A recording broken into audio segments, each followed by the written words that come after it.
Once you begin to see how words and terms and symbols are used, and the powers that be in this world have set up a world of symbols and emblems and terms and catchphrases.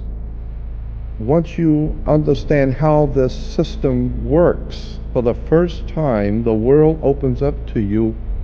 All of it is right in front of you. But if you don't understand what the words are and what the words mean, you're never going to figure out how this stuff works. There's a very sinister, frightening, interesting symbolism that has been imposed upon this country, and the people have no idea in the world what's going on. And I will guarantee you, no matter how educated you might think you are, I will guarantee you, you have no idea in the world how the world actually works.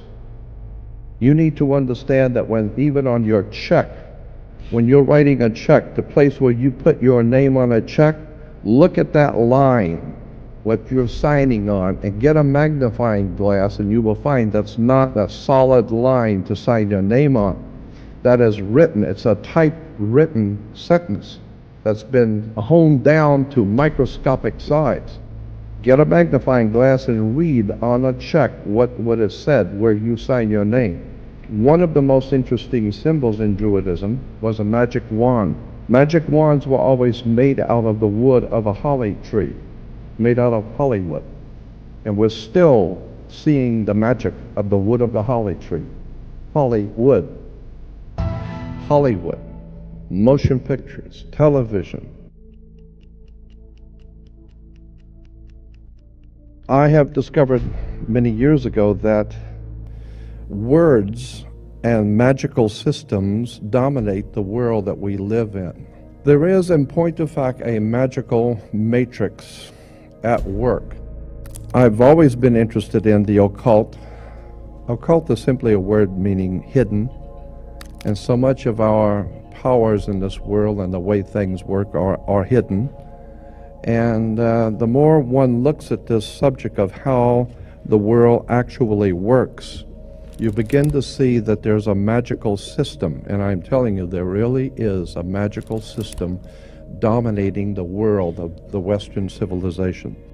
And for 1,000 years before the Roman Empire existed in Northern Europe, basically Western Europe, there was a magical priesthood called the Druids.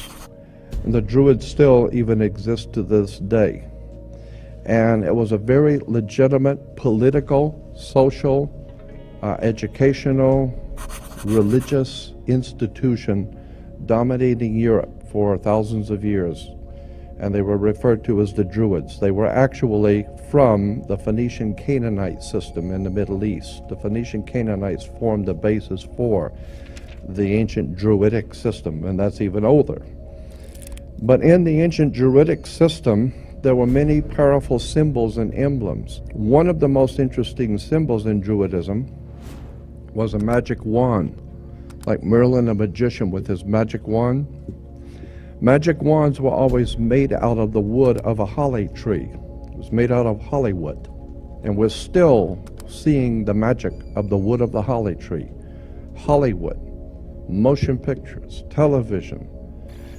And once you begin to see the symbols and realize that the symbols for the national coats of arms for countries, the flags, the seals, the presidential seals, the emblems for the logos and emblems on corporations, especially the corporate emblems for motion pictures and television companies like Columbia Broadcasting System. CBS has the eye. The Colombian system goes back to the Colombian faction of the Illuminati back in the early 1700s, not the late 1700s. And you begin to see why space shuttle is called Columbia. You have Columbia University, Columbia Pictures, Columbia Broadcasting. Columbia is a very interesting word, and it's connected to the Jesuits. Once you begin to see how words and terms and symbols are used, and of course symbols are extraordinarily important in world affairs. all of a sudden it opens up, as I said, a whole new perspective on how stuff is happening. Let me give you an example of how words, my friend William Henry says you put an S in front of the word word and it becomes swords. The words are swords. They are cutting things. Humans are word responsive creatures. We respond to people's words. When you begin to see how words are used, let me give you an example of the magic. Why do you have to go to court? You go to court because you play basketball on a court. You play tennis on a court. How do you play tennis on a court? You play with a racket. Why? Because the people that develop it know it's a racket. That's where we get the term. Consequently, you need to understand that the words which are used by the systems under which we live are not by chance. In a court, the whole idea in a court is to put the ball back in the other guy's court. So this team of attorneys, they stand up and throw the ball back at the other team. Now the ball's in their court. They have to get up and throw the ball back into that court. The judge wears a black robe. Why does a judge wear a black robe? Well, the same reason Catholic priests wear black robes. Rabbis wear black robes. You wear a black robe. For many years, young people graduating from university and college wear a black robe. What's this stuff with a black robe? Let me give you an example of how this stuff works, and it's a very quick example. There are two basic kinds of law under the law of magic. There are two kinds of laws that govern the earth. One is called the law of the land, L-A-N-D. And we've heard that term, law of the land. Why do you use that term, the law of the land? Because that's where people live, is on land. But there's an opposing law which is far more important, far, far more powerful. It is called the law of water. It was developed under the old Druidic system in Europe, which can trace its history back through the Roman Empire, through the Vatican, and ultimately back to the Phoenician Canaanites in the Middle East, of what we today call Phoenicia. Cana was called back what we call today Israel and Lebanon. Syria, that was called Phoenicia, Cana. And the Phoenician Canaanites, the very word Cana, which we've all heard in relation to the Bible, Cana is a Phoenician word meaning bankers, merchant bankers. Well, the Phoenician Canaanites set up a system of merchant banking and had their Phoenician Canaanite symbols and words connected to their societies, their banking societies. We're talking about in the Middle East.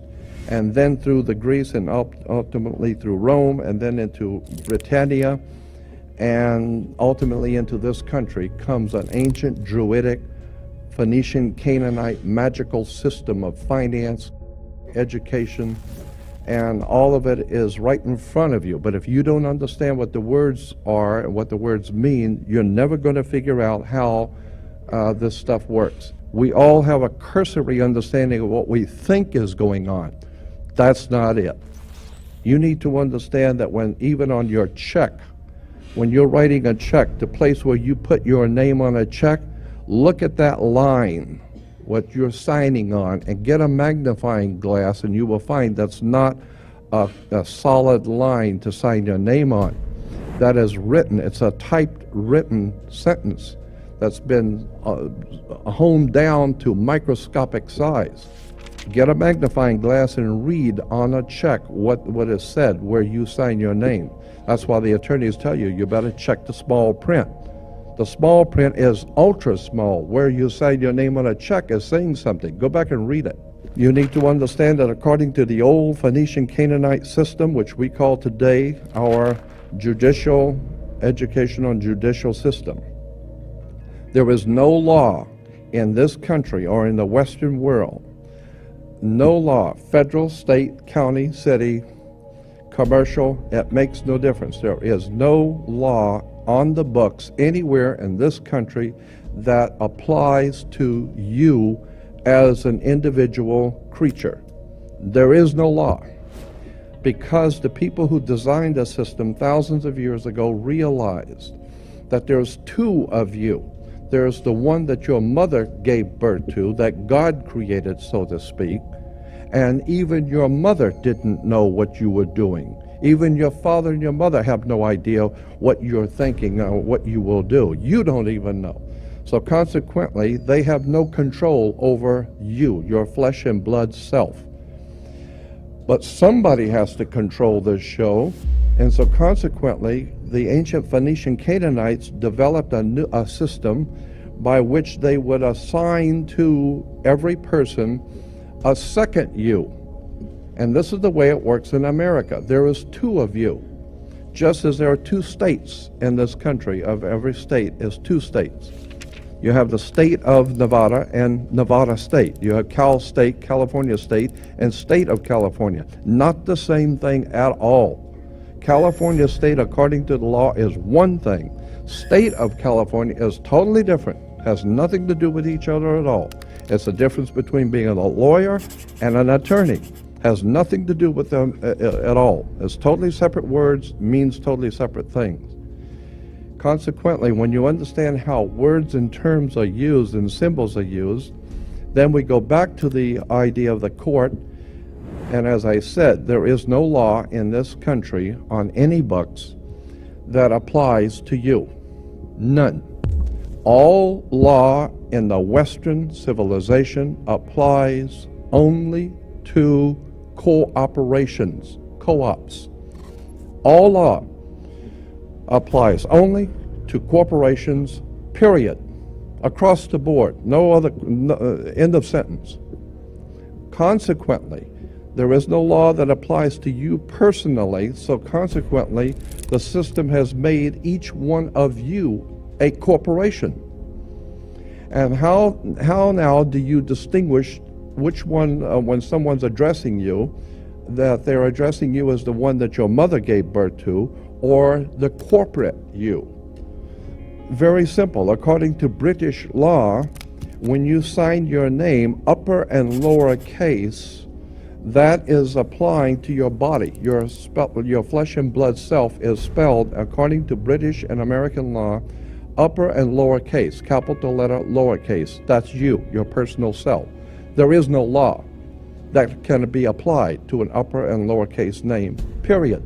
No law at all can be applied to an upper and lowercase name because there is no law over you. Therefore, every piece of important bills, insurance, driver's license, identification, taxes, I don't care what it is. If it's a piece of business, period, in any kind of way, shape, or form, your name must, by law, international maritime admiralty banking law, your name must appear in all capital letters. You will never get a bill or anything that has your name upper and lowercase because there is no law that applies to an upper and lowercase name, period. So if Sears is going to send you a bill, if you go into Baskin Robbins or Sears and you order a pair of shoes, what are you going to do? They're going to give you a ticket, and you're going to put it on your bill, and then they're expecting you to pay the bill. And consequently, they're going to charge you. Well, that's the same thing. You go into a courtroom. They're going to read out the charges. And the cop gave you the ticket, and you have been charged with speeding or whatever. And therefore, you have to pay the charge. Well, once you understand that in America, according to our laws in America, you cannot pay a bill. Did you know that? According to international banking law, Americans cannot pay a bill. So when you say, well, I got to pay this, I'll pay that bill, well, that's a term that we use. But in point of fact, lawfully, you cannot pay a bill. You can discharge a debt. You cannot pay a bill. So consequently, you need to understand, what do you mean discharge a debt? Now it gets back to the court again. Now it gets back to the symbols and emblems of why the judge wears a black robe. It has to do with the planet Saturn. Saturn is the god that inhibits. He's the inhibitor and the law god, the god of law who inhibits, who holds back. He holds back everything and teaches you a lesson the hard way. Saturn. And women were told in the ancient world to listen to their god Saturn, who incidentally was called Lord of the Rings. Okay? And consequently, they're still making movies in Hollywood on Lord of the Rings, the planet Saturn. Women were told to listen to their god, the Lord of the Rings, so they were wearing an ear ring. Men were to get married before Saturn, their god, so they would wear a wedding ring. Consequently, the king would be crowned before Saturn. Saturn would be the round crown or the corona, the ring. Saturn, the god who is the inhibitor, the god of occult law, the mystical god Saturn, Lord of the Rings, who is in charge of and controls all occult law in the universe. This is why today we know that Saturn was referred to as El, E-L. El is a name that was given to the planet Saturn. And therefore, if you are worshiping Saturn, you represent the law, you are referred to in church today as an elder. How did you get to be an elder? You got to be an elder because you were one of the elites.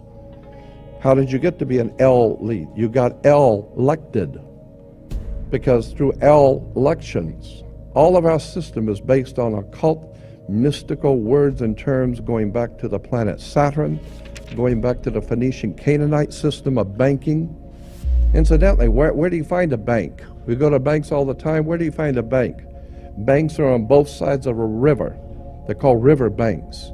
What does a river bank do? It directs the flow of the currency. Your money is referred to as the currency.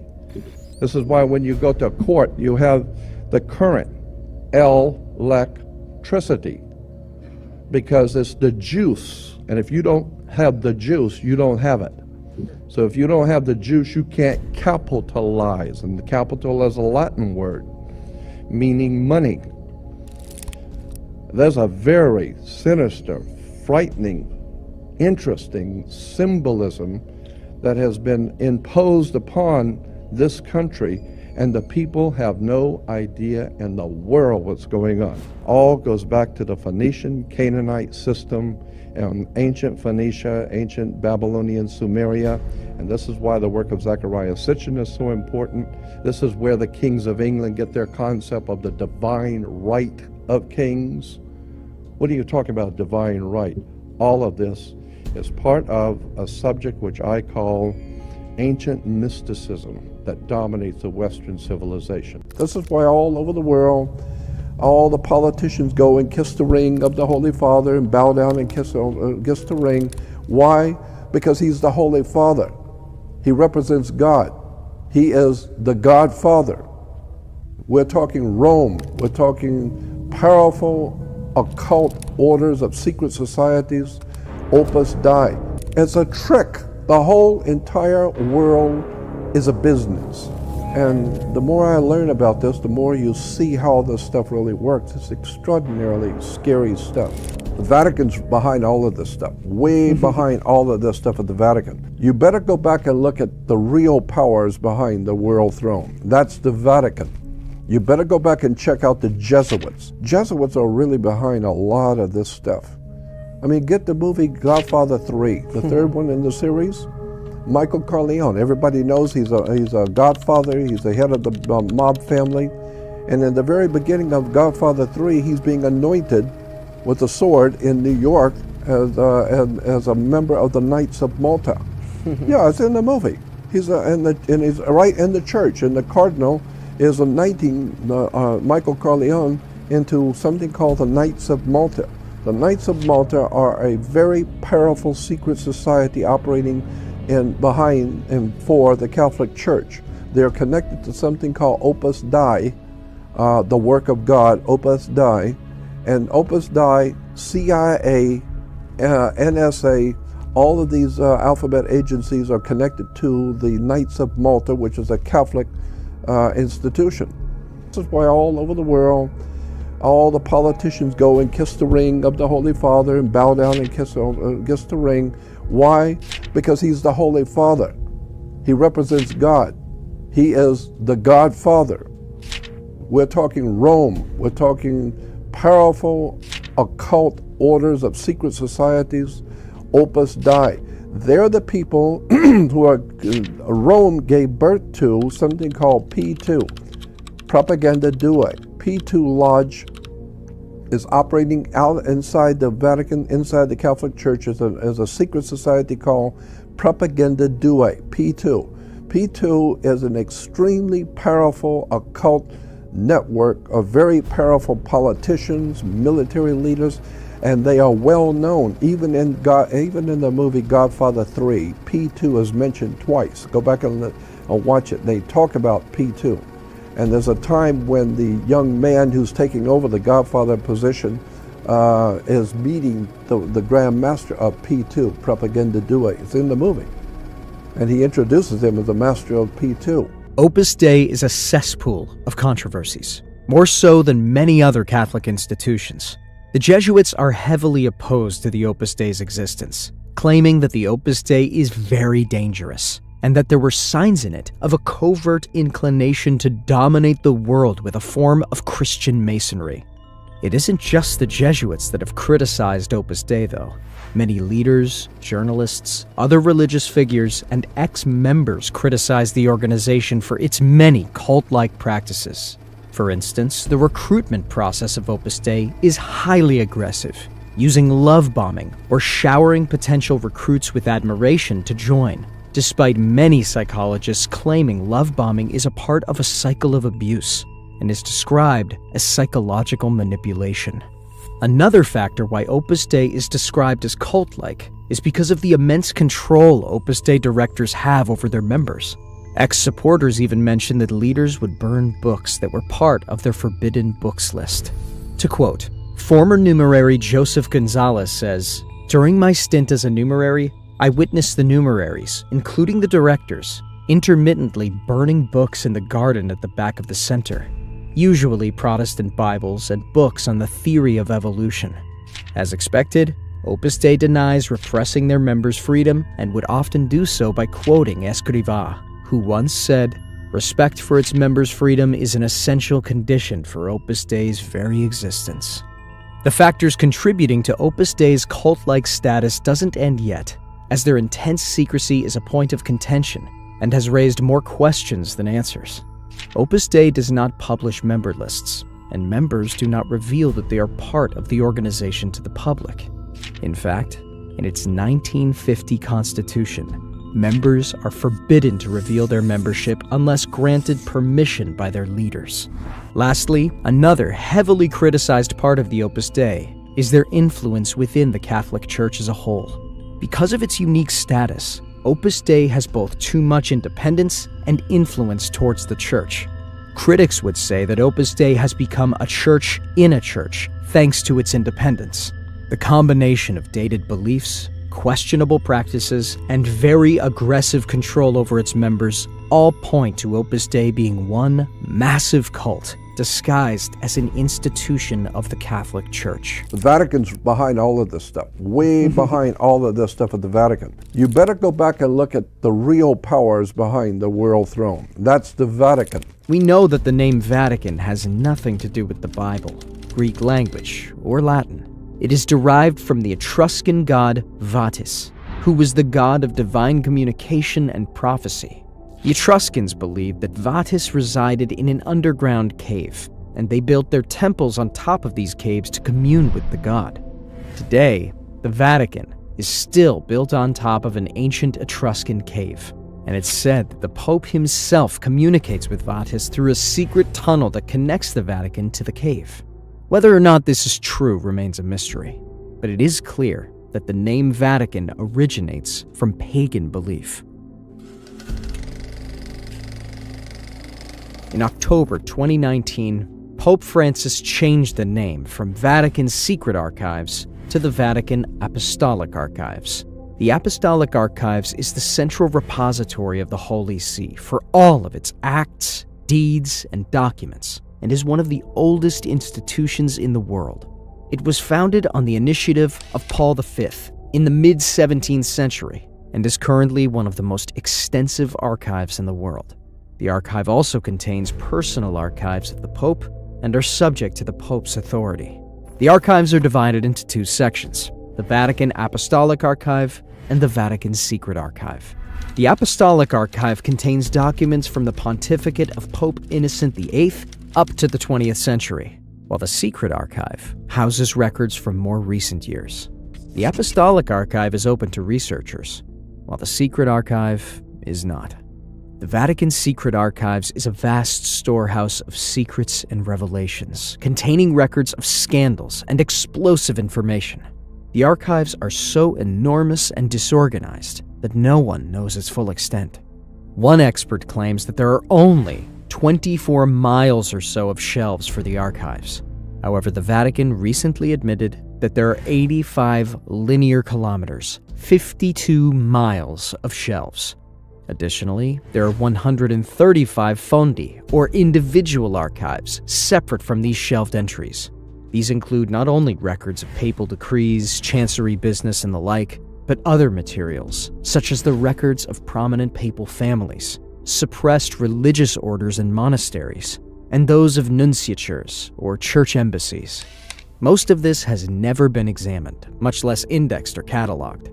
The access is strictly controlled because of sensitive information, such as information regarding the Inquisition, a group of institutions within the Catholic Church whose aim was to combat heresy, conducting trials of suspected heretics. These types of information can only be seen with permission from its successor organization, the Sacred Congregation for the Propagation of the Faith. Nevertheless, the Vatican's secret archives is a valuable source of information for historians and researchers seeking to uncover the truth about the Catholic Church and the world around us. According to some rumors, the Vatican archives contain evidence of extraterrestrial life. The most commonly cited evidence is a series of skulls that are said to be of extraterrestrial origin. Some people believe that the Pope is in league with these aliens, and that they are working together to implant everyone on Earth with computer chips. While there is no concrete evidence to support these claims, they remain a source of fascination for many people. If the rumors are true, it would mean that the Vatican is sitting on one of the biggest secrets in history. Perhaps one day we'll know the truth, but for now, the Vatican remains tight-lipped on the matter of the extraterrestrial. In 1891, Pope Leo XIII released an encyclical that would profoundly impact the Catholic Church. The document, titled Rerum Novarum, translated to Of All New Things, was a scathing critique of the Industrial Revolution and its effects on workers. Leo argued that the new economic system was exploitative and unjust, and he called for sweeping reforms to protect workers' rights. The encyclical caused a stir within the Church and sparked a debate about the papacy's role in social and political affairs. In the years that followed, papal encyclicals became increasingly common as popes used them to speak out on various topics, from poverty and war to contraception and abortion. Today, papal encyclicals are an essential part of the Catholic Church's social teaching and continue to shape our understanding of the world around us. Some people believe that despite its disillusion in medieval times, the Illuminati has solely built itself up, with its members placed in some of the most powerful positions across the world. One such powerful office is the Vatican, where many prominent members are believed to be part of the Illuminati. The idea of the Illuminati controlling everything may seem far-fetched to some, but when you consider the evidence, it makes a lot of sense. For example, the Vatican is an immensely wealthy organization, with an estimated worth of over $30 billion. They also own some of the world's most valuable art and historical artifacts. Given their vast wealth and influence, it's not hard to believe that they could be behind some of the world's biggest conspiracies. So next time you see something strange going on in the world, don't be so quick to dismiss the idea that the Illuminati could be behind it. The Third Secret of Fatima is a controversial document hidden within the Vatican archives. In 1917, 3 children from Portugal claimed to have received a prophecy from the Virgin Mary, one of which was witnessed by thousands of people. The supposed suppression of this third secret fueled rumors that its contents were regarding a nuclear holocaust, natural disaster, and so on. The release of the contents of this secret in 2000 did not do much to quell speculation. Many believe that the third secret is still being withheld from the public. Some believe that its contents are too shocking to be revealed, while others believe that the Vatican is using it as a tool to control the masses. Whatever the truth may be, the third secret of Fatima remains one of the world's most mysterious documents. Only a handful of people can access the archives. Even then, they are only allowed to view specific documents. But some believe there is more to the Vatican archives than meets the eye. For example, some believe that hidden away in the archives is a time machine known as the Chronovisor. The Chronovisor was allegedly built by an Italian scientist and priest, Father Pellegrino Maria Ernetti. Ernetti was said to have reverse-engineered a device that an ancient civilization had left behind. Using this device, he was able to view events from the past and future. He even claimed to have witnessed the crucifixion of Jesus Christ. However, no record of such a device exists, and Ernetti took his secrets to the grave when he died in 1994. Nevertheless, some believe that the Chronovisor is still hidden in the Vatican archives, waiting to be discovered. Ernetti, along with many scientists, claims to have made the Chronovisor through combining ancient occult knowledge and modern scientific advancements to provide the Vatican with information about certain historical events. Peter Krause, a journalist, published a book in 1997, originally released in German, entitled Die Schicksal ist vorherbestimmt, literally meaning, your destiny is foretold, which details the information currently known about the Chronovisor. The book was later translated to English under the title The Creation and Disappearance of the World's First Time Machine on March 1, 2000. This book features previously unreleased documents, such as the first Latin to English translation of the text of Thyestes, a now lost tragedy from Rome in 169 BC. Ernetti was said to have brought it back himself. In addition, Vatican priest Father Francois Brune was in full support of the Chronovisor's existence. Ernetti died at the age of 69 in 1994, and while his death was reportedly peaceful, many speculate whether this peacefulness was natural or done by force to silence Ernetti in order to conceal the secrets of the Chronovisor. While not much is known about Ernetti himself other than having a boisterous career in the field of music and being proficient at exorcism, his claim to having made a time-traveling machine has left an impact not only on the Christian community, but the speculative population as a whole. To say that the Chronovisor is a time-traveling machine wouldn't be entirely correct, though it wouldn't be incorrect either. If by time-traveling machine you mean transporting a person to another time period to allow them to live that era in person, then the Chronovisor isn't a time-traveling machine by that definition. However, if you define a time-traveling machine as a device that allows users to peer into either the past or future, then the Chronovisor is a time-traveling machine. The Chronovisor is described as a time viewer that had the ability to film and capture images from the past without sound.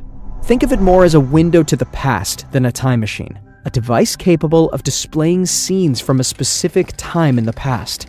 It's unsure whether the Chronovisor is capable of viewing events in the future, as only reports of events from the past have been observed by Ernetti. While a blueprint of this device exists in the public domain, it's not exactly clear how the machine functions. The Chronovisor is reported to have been built by a team of 12 scientists, most of which go unnamed, but includes famed physicist Enrico Fermi and former Nazi scientist Werner von Braun, who helped Ernetti construct the device. Fermi was noteworthy, as he received a Nobel Prize in Physics in 1938, while von Braun was part of the NASA team that allowed America to step on the moon. While the concept of a time-traveling machine is seemingly impossible, with a team of these renowned scientists, it lessens the gap of fiction and reality. The machine itself was composed of antennae made out of mysterious metals, which were responsible for receiving light and sound signals on every wavelength responsible for tuning into a specific time and place.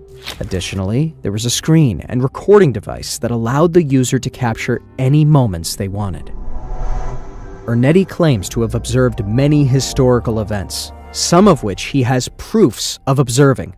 As mentioned earlier, Ernetti claims to have watched parts of Thyestes during his televisual travels, publishing fragments of what he observed from the play. He also claims to have seen ancient Rome during its prime. Ernetti was also able to recount how he witnessed Marcus Tullius Cicero's speech to the Roman Senate in 63 BC. Other speeches Ernetti claims to have watched are those of Mussolini and Napoleon. The boldest and most famous historical event he claims to have witnessed through the Chronovisor, however, is the crucifixion of Jesus Christ in AD 33. On May 2nd, 1927, through an Italian magazine called La Domenica del Corriere, Ernetti published a shocking image that surprised many, especially the religious: the never-before-seen face of a crucified Jesus Christ. While its legitimacy is heavily contested, this is what Ernetti considers as the prime proof of the Chronovisor's time-traveling abilities, because nobody saw the Chronovisor machine itself. In addition to this, Ernetti also claims that he witnessed the Last Supper and kept a photograph of the event for himself as a souvenir. Though unlike his claim of seeing Christ's crucifixion, evidence for this has not been provided by Ernetti. The Vatican has been silent on the issue of the Chronovisor, though many speculate that the Vatican may have forcefully silenced Ernetti to ensure that a time-traveling machine remains a secret to the public while being exclusive to the Vatican's possession. It's been rumored that Ernetti went back in time for the Vatican to capture exclusive images of historical Christian events, such as the crucifixion of Christ. The Society of Jesus was founded in 1540 by Ignatius of Loyola, a Spanish Basque nobleman. The Jesuits were initially created to be an order of missionaries, but they quickly gained a reputation for being fierce defenders of the Catholic faith. They were also known for their education and intellect, and they soon became one of the most powerful orders in the Church. The Jesuits answered directly to the Pope, but were also answerable to their superior general, the so-called Black Pope. Saint Ignatius of Loyola first used the title, with black referring to the Society's dark and secretive yet powerful nature. The Black Pope is a shadowy figure believed to wield incredible power behind the scenes of the Catholic Church. However, he is shrouded in mystery, with many theories about his true identity and purpose. Some believe he's the true power behind the Catholic Church, while others claim that he is just another figurehead with little absolute authority. The Black Pope is the head of the Jesuits, acting as the superior general, Praepositus Generalis in Latin, of the Order of the Jesuits. He is referred to as the Black Pope not because of his race or skin color, but because of his position in the church hierarchy. It is said that he is second in command after the Pope, making him one of the most influential people in the Catholic Church. The name comes from the black cassock, or long-sleeve clothing that Jesuits wear, often seen as secretive, powerful, and omniscient. Although the superior general has authority over all society members, he typically leads through provincial superiors who report to him. Similar to other religious organizations, its power derives from the sacred vows that link members to communal life. After one of the superior generals retires or passes away, another will be elected by a body known as the General Congregation of Society. If a person is elected a superior general, they have that title for the rest of their life until they pass. However, the 35th General Congregation was called after the previous superior general decided to resign because of health issues.